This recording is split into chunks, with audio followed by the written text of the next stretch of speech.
ये है मन को निर्मल बनाना। पर मन ही नहीं, बुद्धि भी मलयुक्त हो गई। बुद्धि का मलयुक्त होना क्या है, और बुद्धि का मल कैसे दूर हो? और बुद्धि का मल है ममता।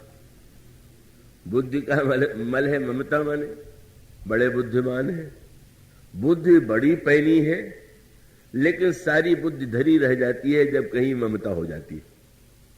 ममता जिससे हो गई तो उस समय व्यक्ति का विवेक और बुद्धि नहीं रह जाती का, उसमें निश्चित रूप से वह व्यक्ति जो है ममता ग्रस्त होकर के ऐसा आचरण करता है। यही पुराण बताते हैं। और इस संदर्भ में बुद्धि की मलिनता का दृष्टांत क्या है? कैकेयी जी का चरित्र, महाभारत में गांधारी का चरित्र। कैकेयी जी परम पतिव्रता, महाभारत काल में गांधारी परम पतिव्रता, दोनों बड़ी बुद्धिमती। लेकिन गोस्वामी जी ने जो बात कही, बहुत सुंदर बात गोस्वामी जी ने कहा।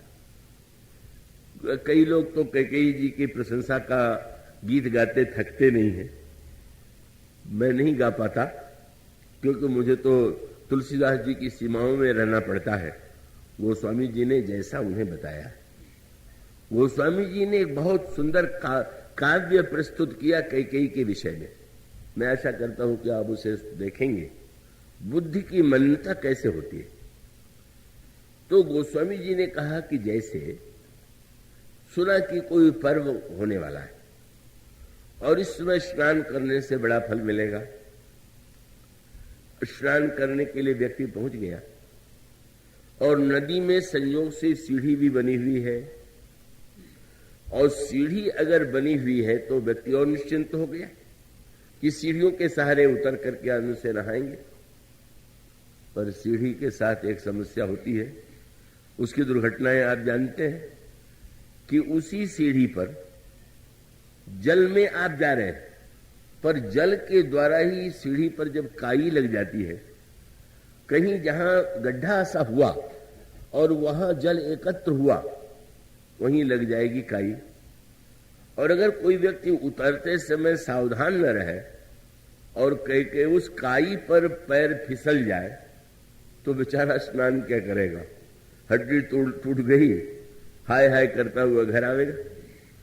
गोस्वामी जी ने यही कविता रामायण के प्रारंभ में लिखी।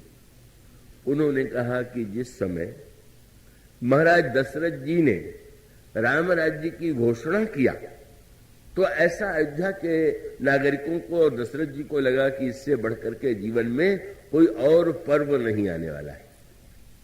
बड़े निश्चिंत भाव से चले गए, पर दशरथ जी तो ऐसे फिसले कि बस हड्डी क्या, उनको तो प्राण ही दे देना पड़ा। कहां फिसल गए? वो स्वामी जी ने एक वाक्य में कहा, राम राजहित। रामायण को ध्यान से पढ़ना चाहिए, केवल व्यर्थ के इधर उधर की दो पंक्तियों से नहीं उसको समझने की चेष्टा करना चाहिए। तो स्वामी जी ने कहा, राम राजहित मंगल साजा और परब जोग जनु जुरो समाजा। दशरथ जी कहां फिसल गए? बोले काई कुमति कैकेयी केरी। कैकेयी की बुद्धि रूप काई। दशरथ जी तो जिस समय जाते हैं कैकेयी के महल की ओर, ओहो, कैकेयी जी को जब सुनाएंगे कि कल राम को राज्य मिलने वाला है तो कितनी प्रसन्न हो गई। पर कैसे फिसले? सांझ समय निश्चिंत होकर के कोई व्यक्ति जा रहा है नहाने के लिए और सीढ़ी पर लगी हुई काई, यह काई जिसे मंथरा जानती थी कि इनमें ममता की काई है। केवल ये भ्रम लोगों को है कि ये जो है बड़ी बुद्धिमती है, कैकेयी के विषय में प्रसिद्धता, बड़ी बुद्धिमती है। इनके समान तो कोई बुद्धिमती रानी नहीं है, कोई पतिव्रता रानी है नहीं है। पर गोस्वामी ने काई कुमति कैकेयी केरी परी जासु फल विपत्ति घनेरी। कितनी बड़ी विपत्ति आ गई कैकेयी की कुमति काई से। और इसका अर्थ है जल का ही मल काई है। काई कोई बाहर की वस्तु नहीं है, और वह काई हमारे आप सबके जीवन में तब आती है कि जब बुद्धि के जल के साथ ममता मिल जाए। तो सारे अनर्थ कैकेयी ने क्यों कर दिए? कि वह जो ममता की वृत्ति है कि शरीर से जिसका जन्म होता है वही असली बेटा है और मेरा वास्तविक पुत्र तो भरत है। और इसकी ओर जब मंथरा ने, ये बड़ी विचित्र बात है, मंथरा के लिए गोस्वामी जी यही शब्द कहते हैं कि जब कैकेयी ने देखा तो मलिनम मति जानी, समझ गई ये बड़ी मलिन बुद्धि वाली है। लेकिन मलिन बुद्धि वाली कैकेयी के मंथरा के रंग में ऐसी रंगी और ऐसी तीव्र ममता की वृत्ति जागृत हुई, ये बड़ा कठिन है। इसी को उत्तरकांड में, वो तो प्रसंग बड़ा ही ताने बाने वाला है।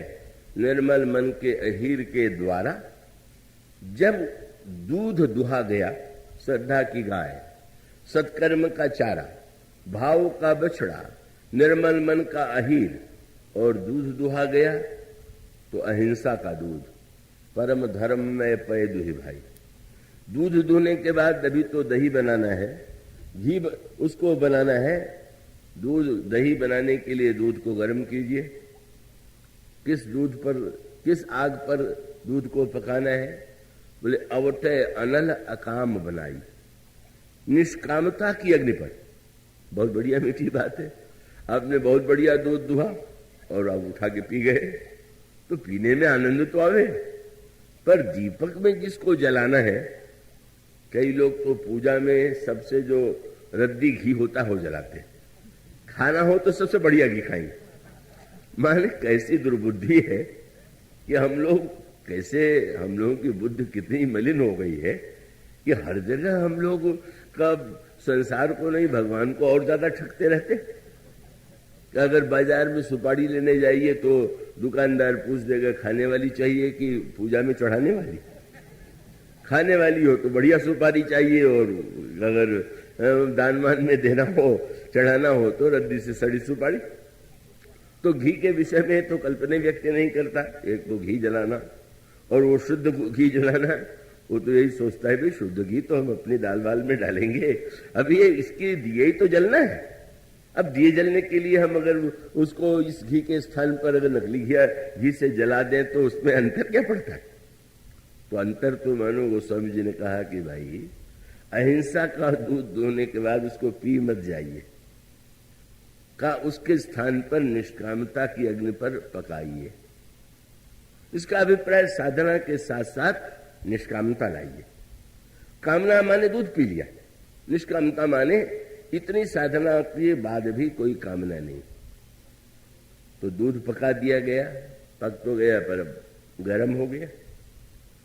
तो अब गाय के दूध के में दही बनाने के लिए गर्म भी करना आवश्यक है, पर थोड़ा उसको ठंडा भी करना है।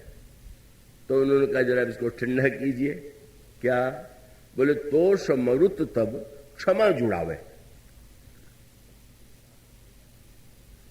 संतोष की वायु से क्षमा की शीतलता ले आकर के, मान लीजिए आप बड़े निष्काम हैं और कोई कह दे बड़े बगला भगत है, बड़ा पाखंडी है, गरम हो गए, गरम मत होइए, क्षमा कर दीजिए।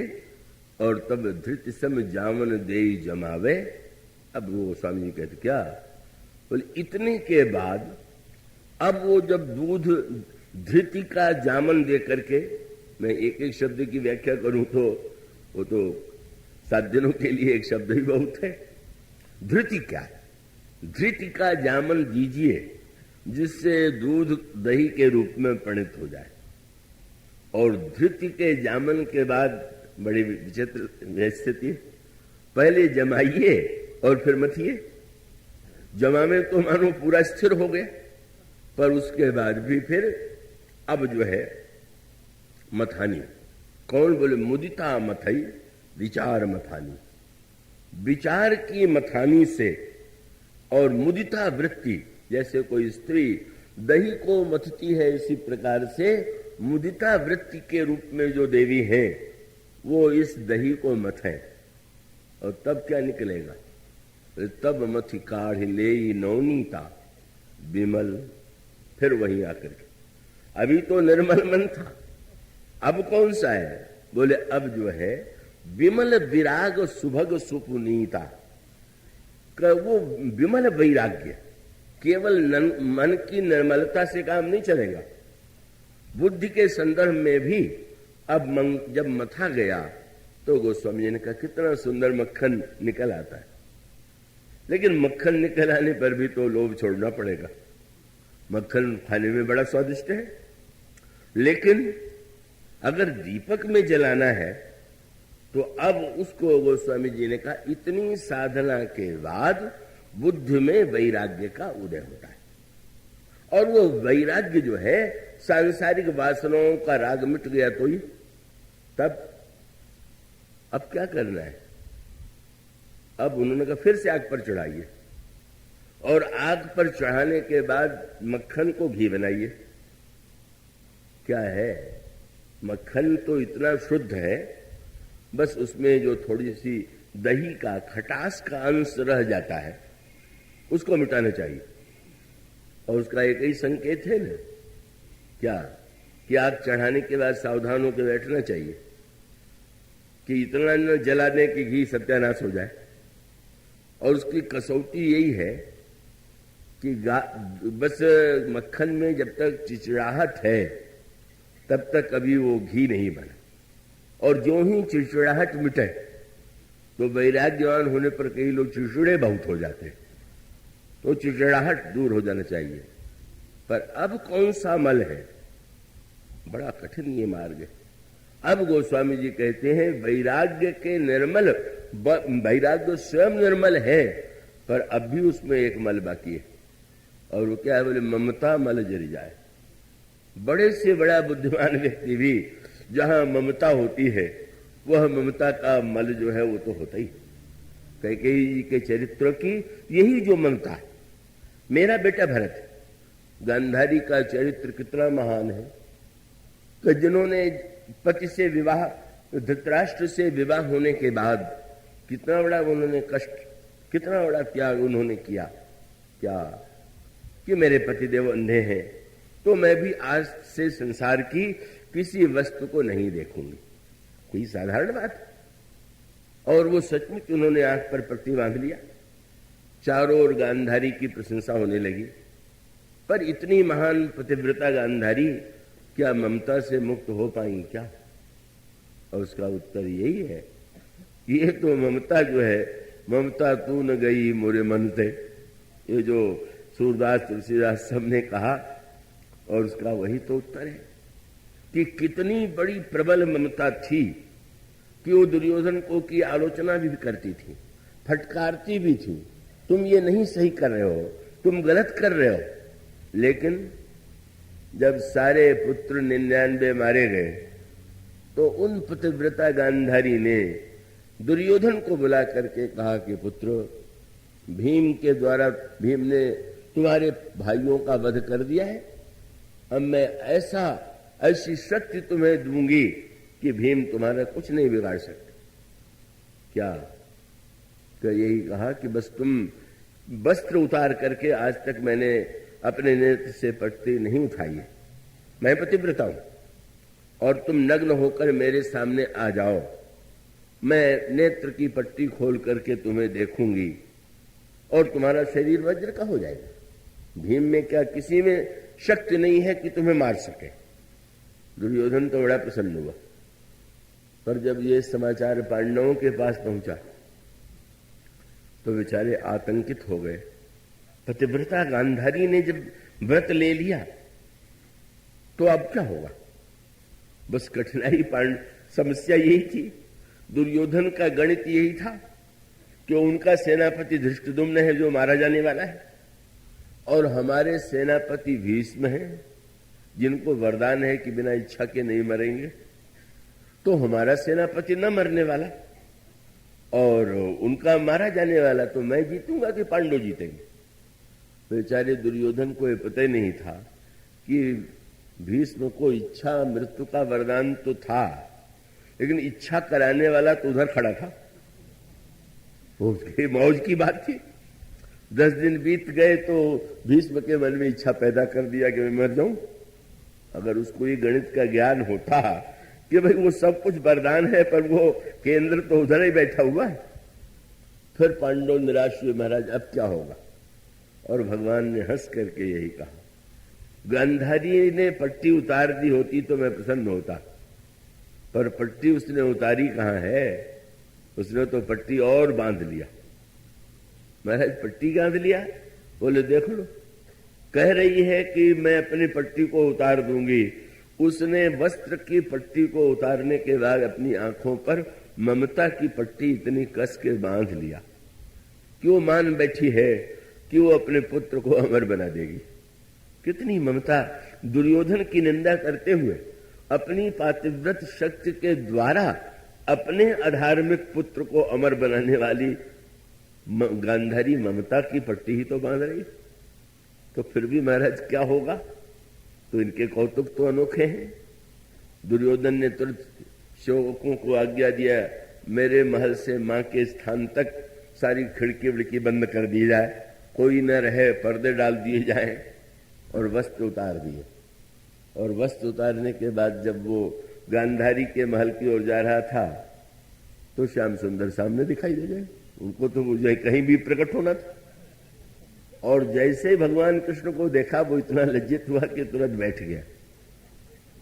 तो भगवान कृष्ण ने हंस के पूछा, अरे ये क्या? तुम्हें तो दूसरों का वस्त्र उतारने में आनंद आता था, अपना वस्त्र कब से उतारने लगे? मानो सारा अनर्थ तो तुम्हारे इसी मूर्खता से हुआ, अपराध से हुआ कि तुमने द्रौपदी को नग्न करने की चेष्टा किया। द्रौपदी को नग्न करने के स्थान पर अपने को अगर नग्न करना तुमने सीख लिया होता। अपने को नग्न करना माने अपनी कमियों को, अपने दोषों को देखना, लेकिन तुमने नहीं देखा। आज नग्न स्वयं कैसे हो गए? उसने यही कहा कि मां की आज्ञा है, और हंसने लगे। तुम जैसा आज्ञाकारी पुत्र तो संसार में कोई हुआ नहीं होगा। आज तक इतनी आज्ञाएं तुम्हारी मां ने दी, कभी नहीं मांगा, लेकिन आज तुम आज्ञाकारी बन गए अपने स्वार्थ के लिए, अपनी इच्छा की पूर्ति के लिए। और ऐसी बात कह दिया, दुर्योधन को लगने लगा। दुर्योधन से उन्होंने कहा, जब मेरे सामने तुम्हें नग्न होने में इतना संकोच लग रहा है तो गांधारी के सामने नग्न होकर खड़े होने में कैसी अभद्रता है? क्या आपकी सलाह है? तो कमर पर छोटा सा एक वस्त्र बांध लो। और कटी पर उस बेचारे ने कोई छोटा सा वस्त्र लपेट लिया, गांधारी के सामने पहुंच गया। गांधारी ने कहा, पुत्र आ गए? आ गया मां। और उसने पट्टी उतारी, और उतारने के बाद सारा शरीर वज्र का हो गया, पर कमर पर कपड़ा लिपटा हुआ था, वो भाग वज्र का नहीं हुआ। एक सज्जन ने मुझसे पूछा, जब पतिव्रता की आंख में इतनी शक्ति थी कि वो शरीर वज्र बना दे, कि पतले से कपड़े के भेद करके वो कमर कोमर नहीं बना पाई? तो मैंने कहा, वो पतला कपड़ा जो था वो कोई कपास का कपड़ा नहीं था, वो तो ईश्वर की इच्छा का कपड़ा था। और उसकी इच्छा का कपड़ा जो है वो तो कोई नहीं भेज सकता, कोई बदल नहीं सकता। परिणाम क्या हुआ? भगवान ने हंस करके कहा, देखो, बनाने चली थी अमर, और अब मरने का उपाय भी उसी ने बना दिया। क्यों? पहले तो भीम को सोचना पड़ता कि कहां मारे, पर पता चल गया कि कमर से ही मरेगा। मानो ममता, बस अंतर इतना है, ये जो कैकेयी की ममता है वो श्री राम को वन दे देती है, बुद्धि मलिन हो गई। इसीलिए गोस्वामी जी ने कहा, कौन कुसंगति पाई न साई, रहे न नीच मते चतुराई। जब मनुष्य कुसंग करता है तब उसकी बुद्धि मलिन हो जाती है, ममता उसके जीवन में चैतन्य हो जाती है। बस अंतर इतना था कि गांधारी का पुत्र दुर्योधन है और कैकेयी के पुत्र श्री भरत जी महाराज। तो श्री भरत जी महाराज ने आते ही कैकेयी के लिए इतने कठोर शब्दों का प्रयोग किया कि कई लोग आज भी पढ़ करके कहते हैं कि एक मां ने के प्रति पुत्र को उन शब्दों का प्रयोग करना चाहिए क्या जो भरत ने किए। क्या? जब उन्होंने सुना कि मुझे राज्य देने के लिए महारानी कैकेयी ने इतना अनर्थ किया, तो उन्होंने यही कहा, जब तय कुमति वही मोती। तुम मति थी और कुमति तुम्हारी हो गई। जब तक कुमति कुमति जे ठहू, खंड खंड हो हृदय न गयऊ, बर मांगत मन भई नहीं पीरा, गरिन जीह मुंह परेऊ न कीरा। इन शब्दों में जब भर्त्सना की, कई लोगों ने कहा कि इतने कठोर शब्दों में भरत जी ने फटकारा। मैं तो यही कहूंगा कि अगर सीढ़ी पर काई लग जाए तो उसको तो रगड़ के ही साफ किया जा सकता है, कोमल हाथों से थोड़ी से साफ होता। भरत जी ने तो अपने शब्दों के द्वारा उस कैकेयी की ममता को, काई को ऐसा रगड़ दिया कि फिर तो कैकेयी की ममता, मानो उनको लगने लगा कि इस पुत्र के लिए ही मैंने इतना अनर्थ किया और आज ये शब्द सुनने को मिला। मानो इसका अभिप्राय है मन की का मल है का वासना और बुद्धि का मल है ममता का, इसको दूर करने के से इसको दूर करते हैं भरत जैसे संत। और भरत जी के लिए तो गोस्वामी जी जो रामायण में शब्द आता है वो विमल विमल विमल, यही शब्द बार बार गोस्वामी जी ने श्री भरत के हृदय की तुलना नखत भरत ही विमल आकाशा। श्री भरत जब चित्रकूट में, जब अयोध्या में नंदग्राम में रहते हैं तो उनके हृदय की तुलना गोस्वामी जी ने किया शरद ऋतु के आकाश से। और वहां पर जो वर्णन है भरत जी का निर्मल हृदय, वही मानो आकाश है। और जैसे आकाश में तारे होते हैं इसी प्रकार से जप तप व्रत नियम ये जो है वो तारे हैं। और का उसमें चंद्रमा कौन है? बोले राम प्रेम विदु अचल अदोष, भगवान राम के प्रेम का चंद्रमा है। सत्कर्म और तपस्या के साधना के तारे उदित हो रहे हैं। और इस आकाश की ओर जब दृष्टि जाती है तो भरत विमल है नभ का, भरत विमल है विमल नख, और उसके पश्चात उदित का भरत जी के अंतःकरण में राम प्रेम की पूर्ण चंद्रमा उदित है का, वासना का बादल कहीं है नहीं। और भक्त जो देखते हैं बोले सुमति चकोर कुमारी, और उदित भगत जन हृदय नभ एकटक रही निहाल। चातक जैसे आकाश में शरद ऋतु के चंद्रमा को देखता है, इसी प्रकार से भरत के इस हृदय आकाश में जो स्वच्छ शरद ऋतु के समान है, वहां पर भक्त दर्शन करके धन्य होता है।